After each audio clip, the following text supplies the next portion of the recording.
Everybody, welcome back.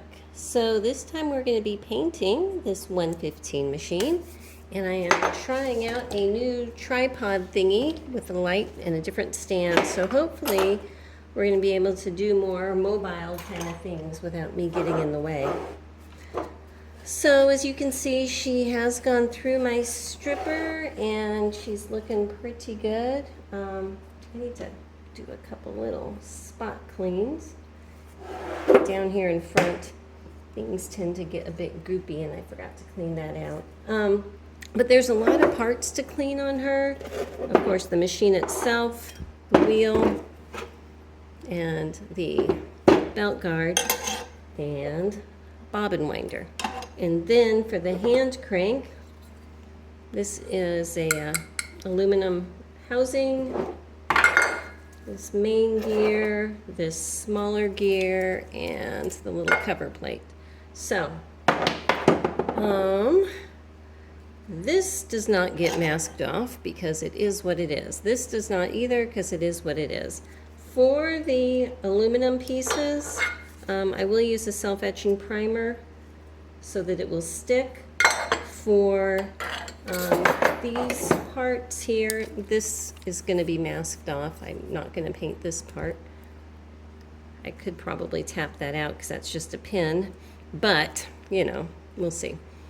But this and this, I'm going to be using self-etching primer, and actually I need to unscrew this little plate right there. I forgot to take that off because I don't need that spring on there. I want to be able to get underneath there. So this little piece is going to come off. This will get painted. Let's just start going through it. So once the pieces are either masked over or they're not going to be masked, like this, I'm painting the entire thing. I'm wearing gloves because I don't want the oils in my hand to get on it, and I'm wiping it down with a cleaner, which is a wax removing, grease removing cleaner. This is what I'm using, but you know, you can use whatever you want to. Wiping that down, and then those pieces I can go ahead and take into my paint area and put on a wire hanger so that I don't need to worry about them. So that's those two and this piece. So let me go hang those up so that they are out of my way, and then I'll be back. Actually, I'm wrong. I got in there and I completely forgot that I have these two threaded holes for the bobbin winder. So for the threaded holes, I'm putting these little silicone plugs in. If it's a hole that's not threaded, like these on top, that's either an oil port hole or one that a screw is just going to go all the way through, I'm not going to mask those off. That's not going to bother me too much. But I am going to make sure I get in there and clean them out really good before I get any paint in there. Okay.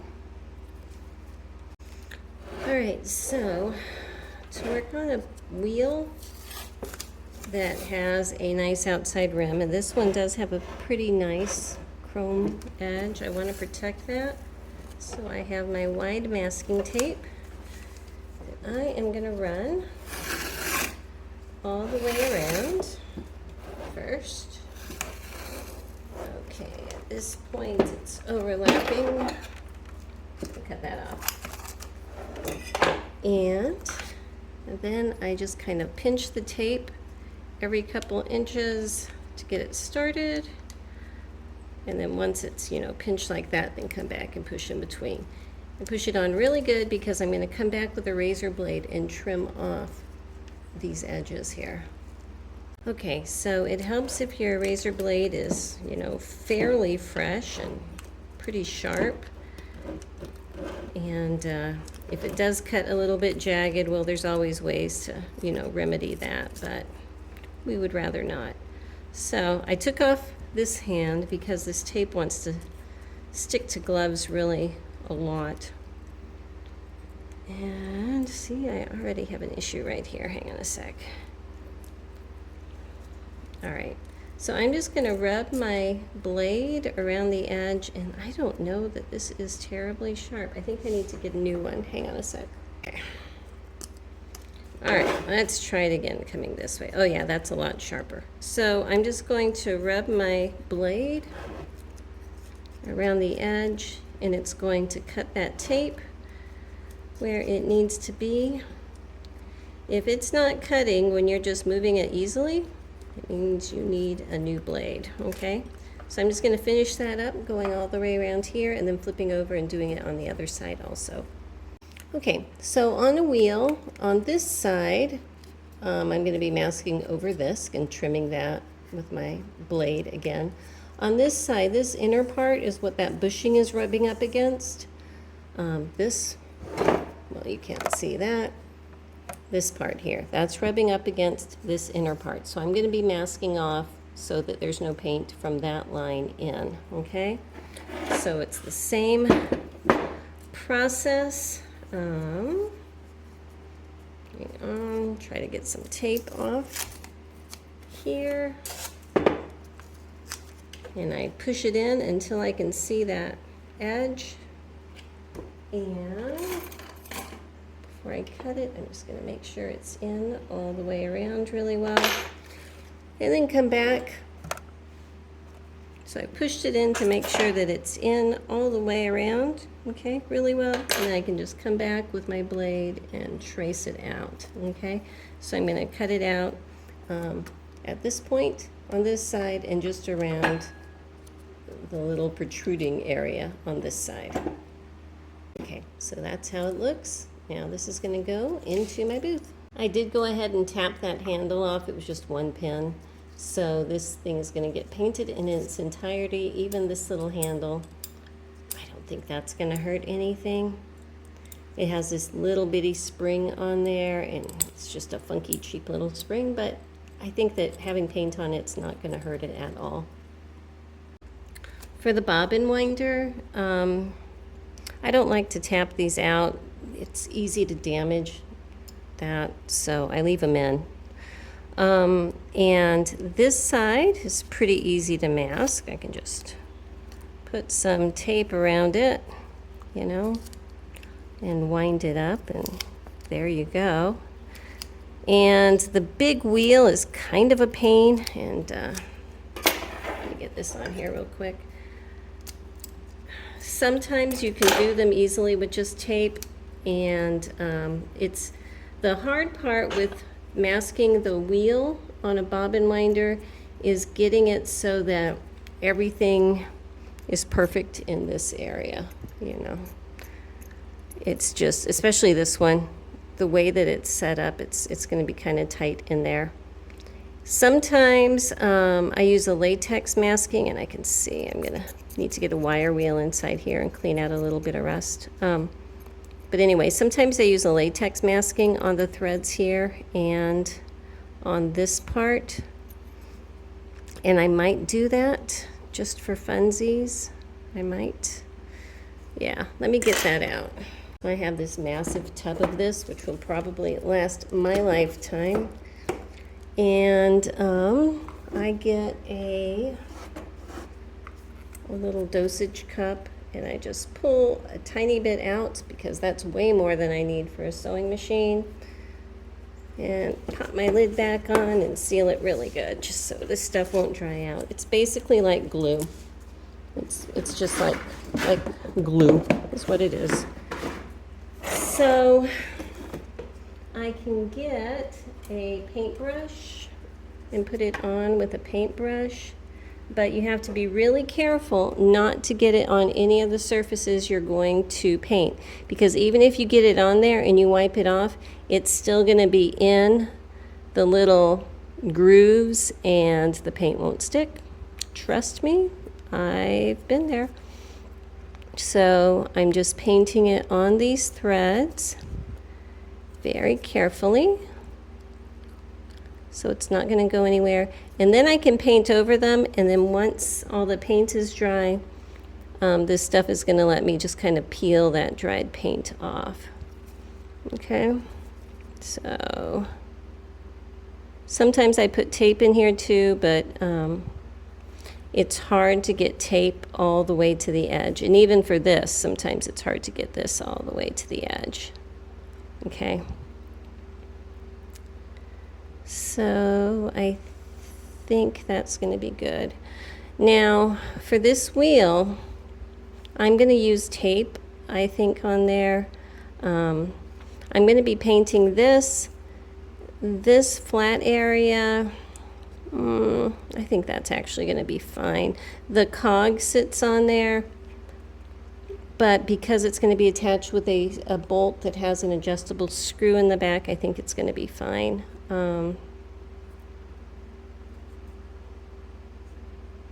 Sometimes if you have an area that gets a lot of movement, you'll need to skip it. So, you know what, just for fun, since I'm sitting here with my paintbrush anyway, I am going to put it over this flat area. Yes, I am. And then I'll use masking tape on this. All right, so I cut my circle of masking tape so that I can, well, I cut it a little too short there. I want to be able to bend it over so it completely covers up the sides. And I got a couple places that are a little short, so I want to make sure I don't touch that spot. I can just take little slivers of tape and fill in these areas. Okay, so hopefully you can see, I just kind of have tape all over so you don't see any of that shiny part. And it looks like I touched that a little bit right there. As long as I don't touch another piece with that finger, I'm okay. But I'm going to go ahead, fix that, and then hang this up. I am going to wait until tomorrow morning to paint this because I want to make sure that all the places that I have masked with this stuff are completely dry before I touch it, you know. Give it one more little swipe here just for good measure while I have the paintbrush handy. Okay. All right, so let me go put this in the paint booth and then we'll work on the machine. Okay, so once again I'm wiping her down just to make sure I get any dust and everything off. All right, just taking a quick look around, see what I have got. And you can see inside, all of this is clean, very clean, which I'm very thankful for. So for the big cavity pieces, I use grocery bags. So I like them because they can get compressed into a very small space, you know, and I can push it up over the shaft so that way I don't have to mask up these oil holes. Actually, one of those is for the beeland. I mean, one of these is for the thread spool pin. It came without the spool pin in, so I'll have to be tapping that back in. But that way those don't have to be masked, and I can just, you know, paint with Wild Abandon there. It looks like there's something in here. Yeah, a little bit of ick. So let me double check and make sure I have all of the ick out of the holes because paint does not stick to yuck, you know. So anywhere I might see it, stop everything, go back in and see if I can fish any ick out. And it looks like that's pretty good. So this is the process. Usually I don't show all this detail about masking, but I've had a couple people ask me, and I just thought, well, I'll show it this time because honestly the process for this machine is very similar to the process that would be for other machines. So it's just looking for threaded areas that need to be masked, making sure that it's clean and things like that. So let me go ahead, this over here, this bushing and everything, that's going to get masked over. I don't remove those. In the front here, Sometimes I paint the entire area. Sometimes I only paint, I mask it off and just mask off the cog. And I think that's what I'm going to do this time, just because this machine is going to be prone to getting rust in it if I don't. So I will be just masking over this little cog here and then painting the entire inner area. Now this little slot here is going to need to be cleaned out before I can use it, but it's actually going to be easier for me to paint it and then come back with the razor blade and clean out that paint than it is to mask it up and fill it and, you know, risk that blocking my way to other places. So again, just making sure there's no evil lurking where I need there not to be. So let me go ahead and get this masked the way I want, and I'll show you what it looks like. Okay, so I am leaving this open because I want to paint this, but there's a hole there, a threaded hole that I need to block up. So I've put a little plug in there. Then up here in the front, these little nostrils, I'm going to plug up on the top and the bottom. And this one right here, that gets a plug. And a tiny one here, and I think that might be it for this front area. So for down here below, this hole here, I need to keep that clear because that is the hole that the shaft for the hook is going to go through. So I'm definitely going to be plugging that up, but I want the rest of this area to be painted, except, actually no. From this point, you can kind of see this curved line right there. I'm going to mask that down because that's where the spinny part is going to be, and I want that to be clear. But from that part up, it can be painted. But around here, I'm going to be masking off this so that from the top, this top plate here area where the slide plates go will not be painted. So give me a chance. I'm going to go ahead and get this masked over here and then this masked from that point down. So while I'm masking it, I'm going through and I have a little, you know, spoolie kind of makeup brush, and I push that through the holes because if there's any yuck inside those holes, I want to know now. I don't want it to be in there when the paint's going on. So there we go. So pushing those from that side, and yes, there was a little bit of gunk, so I'll be cleaning that again. Okay, and I decided I am masking off this entire front plate, little area here where the hook is going to be. So if I can get my razor blade in there.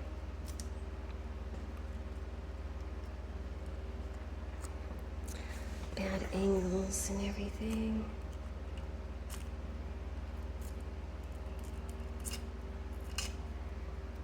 Okay. All right. I think that's pretty good. So down here, it looks like I completely forgot to look, but this shaft is still in. I'm not taking it out before I paint, because it is what it is at this point, but I'm going to fill in a lot of this hole here, and I am going to cover up the ends of these shafts so that they're going to stay nice and clean for me. Let's get something to tuck that in.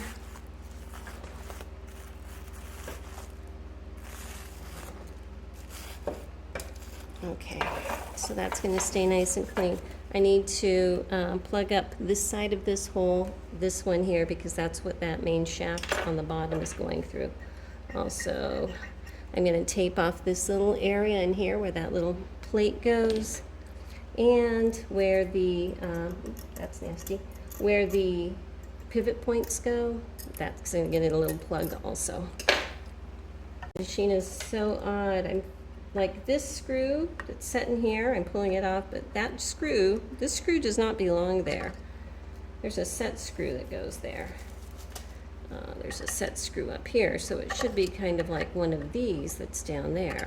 I don't know. That means that that one is either from the wrong spot on this machine that I still need to locate, or it's just missing. And I have plenty of other set screws around, so that's fine. That's fine.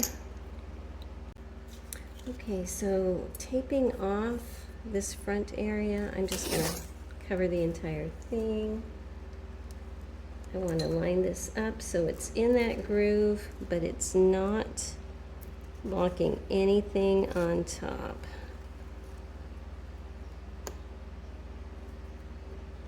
And I think that is pretty good. So I have 2 layers of tape right here. Okay. So again, pushing this in with my blunt handle. And I hear the UPS man driving up. Okay. So, if you don't mask perfectly, it's not the end of the world. You can always, you know, clean up when your paint is fresh. And usually I need to do that, you know, especially around this rim and everything. But the more you can mask now, the less you have to take off later. Okay, so this is a little threaded piece. Again, where is my little spoolie? I want to make sure that that is clean.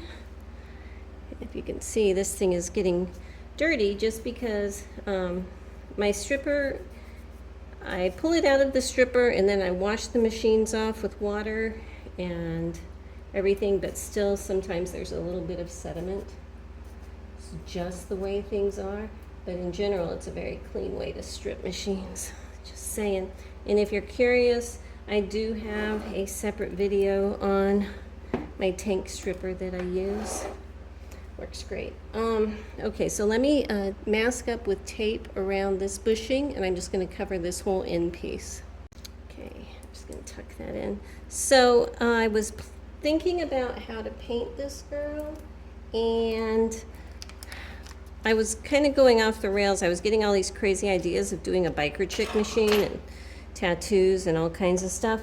But then, I need to shove a bag in here because I can see some stuff. But then last night I was looking at some images of pretty wallpapers, because sometimes they give you really good ideas. And I found a really pretty wallpaper that I'm going to use as an inspiration, and I'll show it to you in a minute. Well, when I'm actually painting it, I'll show it to you. But it's going to involve using like 4 different paints. Like one is a base, one is kind of a artistic daubing, one as an airbrushed clouding. I mean, it's going to take quite a bit to get the effect that I want, but I think it's going to be beautiful. And the decals are going to be roses, but they're very light colored. It's going to be almost like a hint of a rose in years gone by kind of rose. So maybe someday in the future I'll end up doing my biker chick sewing machine, or if anyone out there is interested in, you know, buying a biker chick sewing machine, let me know. But for right now, I'm just going to do regular. So none of those are threaded. I have the masking over that. Let me put a little plug in that hole right there. Need to put a little plug in this hole back here. That is the one that the hand crank is going to get screwed to. And I reuse these a lot, so you can see I'm just pulling the old paint off. It comes off very easily. Pop that in there. And up here on the top, these things you can cut also, so a shorter one I'm just going to pop in there. And that's pretty good. Now the stitch length regulator, which I don't remember seeing in my parts. It's another thing I'm going to have to come up with. Note to self. This was just a box full of parts, and then I was trying to put things together to figure out what was missing. So anyway, I'm not going to be masking that. I think that that's going to be just fine. And as far as the number, sometimes I mask them and sometimes I don't. If the numbers are punched deep enough that I know that they're going to show through the paint, I usually paint over them. What I do is I mask it off during all the paints, and then I pull it off so I can clear coat over it. And I think that this one is actually kind of light, so I might mask that off just to be able to read that number later. So I'm just going to take a piece of tape here, straight over that number, and then I will trim the ends off to match that little oval with my razor blade. Okay, so I've got all of her parts in here hanging up, and I wanted to let you know that I will be waiting until tomorrow to paint her. But the way I set up is her wheel is upside down, so I can give it a coat of primer, and then I flip it over onto this little cap, because that's a good size stand for it. And this is a little Lazy Susan, just a kitchen one, and it's got like a million coats of paint on it. But that way I can turn it as I'm painting it, so those are always handy. Over here, I got the machine up on her butt because I paint the bottom with the primer first and then tip her down and then paint the rest of the machine. And this is also on a turntable that's actually a base from a stool that I just put a piece of wood on top of, and I took the seat off. But that works really good. And then all of my parts here. So I'll be back in the morning and we'll get started painting her. Hello and welcome to the next day. So hopefully you can see I do have a healthy primer coat on here. And I'm going to let it dry for at least another 10 minutes here. What I've done is used a filler primer on all of my iron parts, self-etching on the aluminum and everything. Once they were dry enough, then I come back in and first wipe it down with a microfiber cloth, and then I have little 3000 grit sanding sponges, very smooth. And just because filler primer is rough, so then I can sand it down with that, and it's all smooth and everything, so it's going to be ready to paint. I have a small tack cloth that I'll run over it just before I paint, just to make sure that there's no dust, because dust settles and it looks like hairs and it's a pain. Because you don't see it until the paint hits it. Tack cloths, if you're not familiar, they're kind of like gauze, but they have sticky stuff on it, so when you rub it over it, anything that's loose will stick to it, so that's handy. So let me show you my inspiration photo. Oops, hang on a second. Gotta turn off Stevie. Okay, so this is just a piece of tack cloth. I buy the big ones. Rust-Oleum sells like a big one for like $4, and then I cut it into little pieces and just use one little piece at a time. So that's my tack cloth. I'm going to superimpose my inspiration picture here, which is basically wallpaper, and it's going to end up being very ethereal, I'm hoping, and I'm also thinking it's going to take several coats of stuff. So my thought is to get the base color, I'm going to use this, which is the Modern Mint. It's a very light, peaceful type of a green, and then put a very fine mist of aqua over it, you know, not evenly but kind of ethereally. And then I'm going to come back and with a crinkled up grocery bag, I'm going to put pieces of pink paint and possibly some pieces of a peaceful blue paint to kind of give that grayish look. And then over the entire thing, I'm going to coat it with pearl.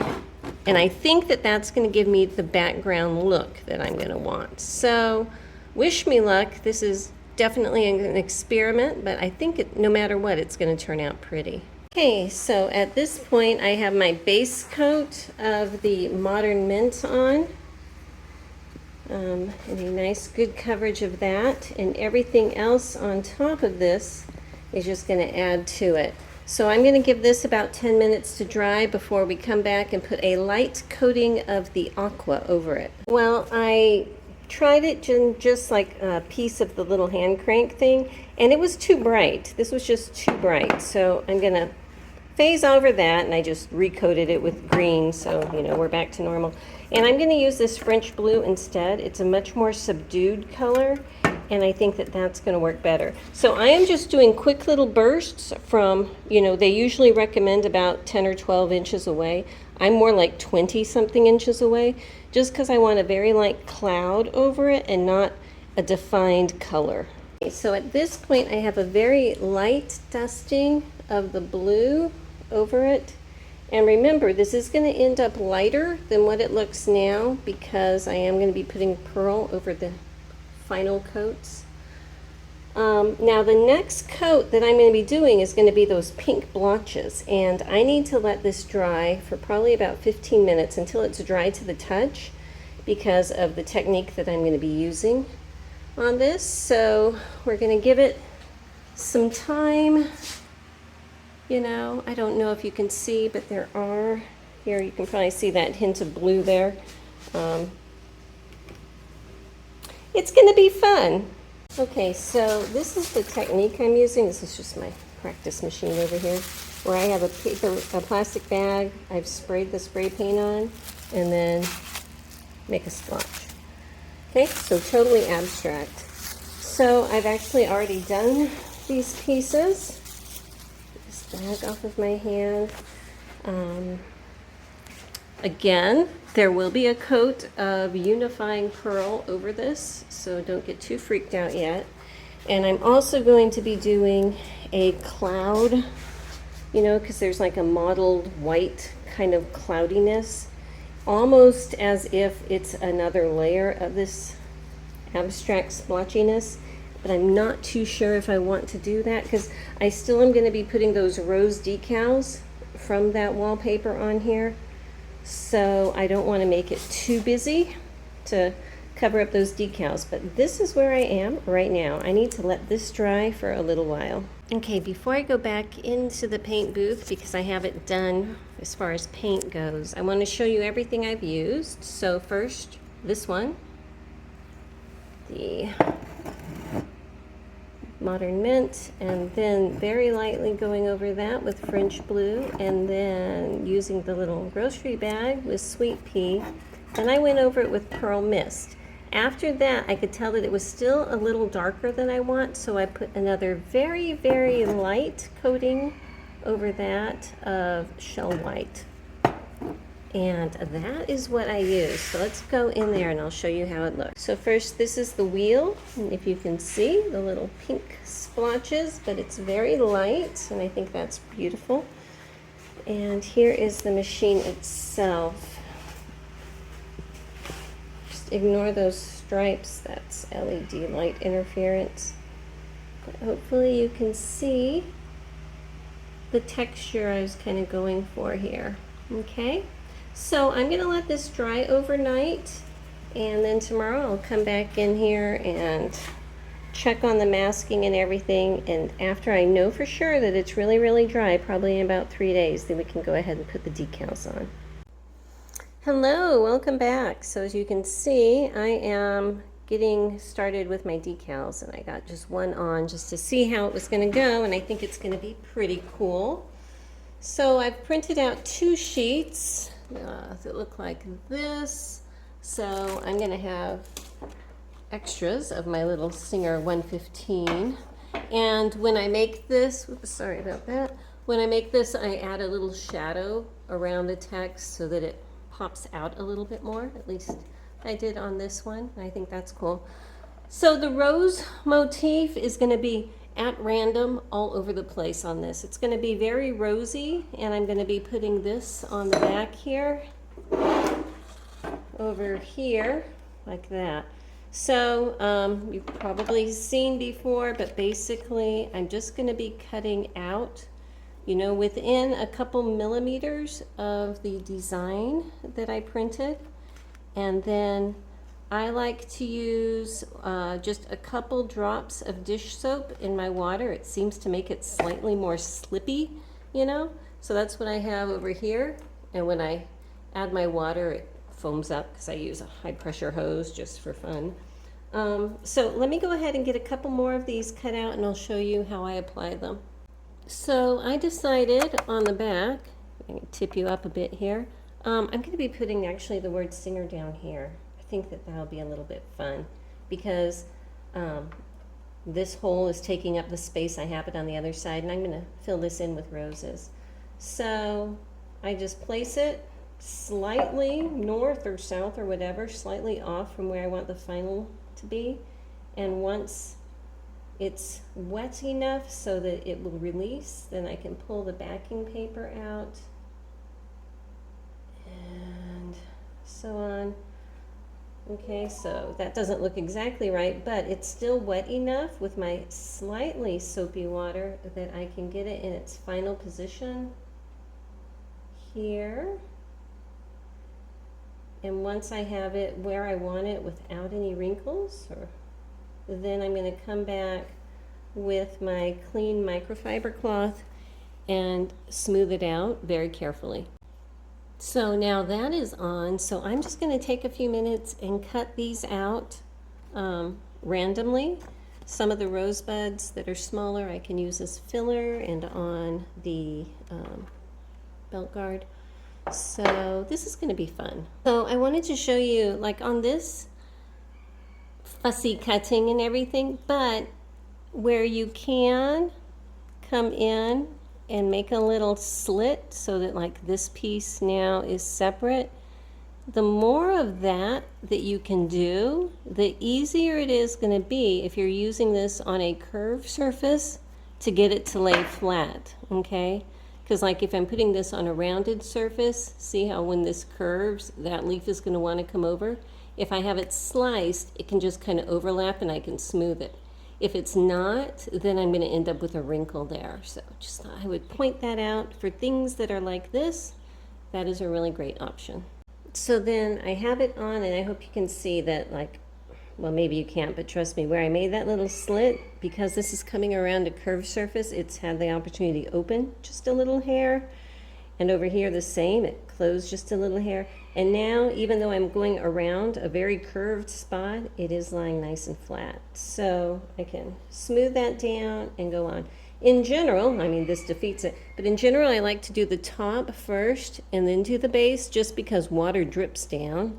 So if I get all this done first, then as I work on the bottom, I'm not going to have drops coming down on it. So I'm going to take some time, cut out more flowers, and work on the back and the front of this part up here.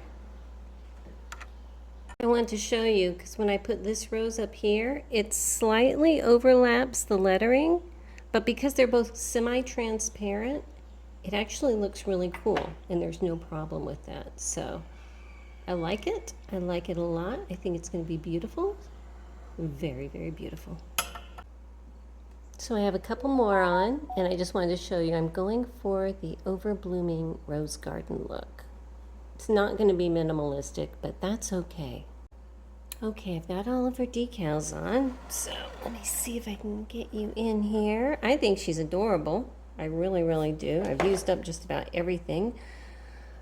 So here is her front, and you can see the bed, it's just kind of random, and I have rosebuds going on the belt guard, and basically the little greenery was just extras that I clipped off here, and then I had some random extra rosebuds that I could then just attach, you know.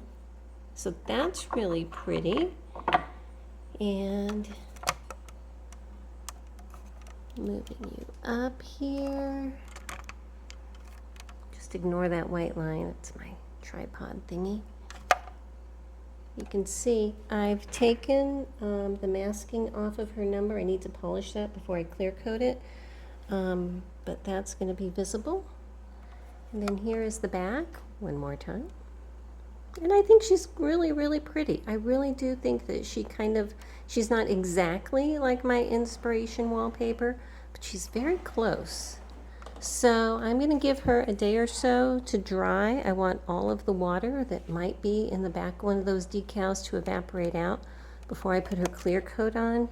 And that's going to be my next step. And I am going to be using my Finish 1 clear coat, which is really nice and thick. So thanks for watching this, and I'll see you probably in a couple days. Okay, it's another day, and I wanted to show you, I just put a coat of clear coat on the machine, but I put just a touch of this Black Sea mica powder, which is kind of an iridescent bluish green. And it doesn't really show up in the clear coat, it's just a slight hint, and since there is already a pearl coat on there, it's not really exuberant. But I just wanted to put some in just for fun. So here's the machine, and I think that she is looking gorgeous. Don't know if you can see the shine, but she has a really nice clear coat on there. So this is going to need to dry for a while, because I do put quite a hefty coat on, just because, you know, if they're going to be used, you want to protect them from any possible scratches and things. So in addition to her, we have the hand crank things, the wheel, bobbin winder. This came out really nice. Oops, sorry about that.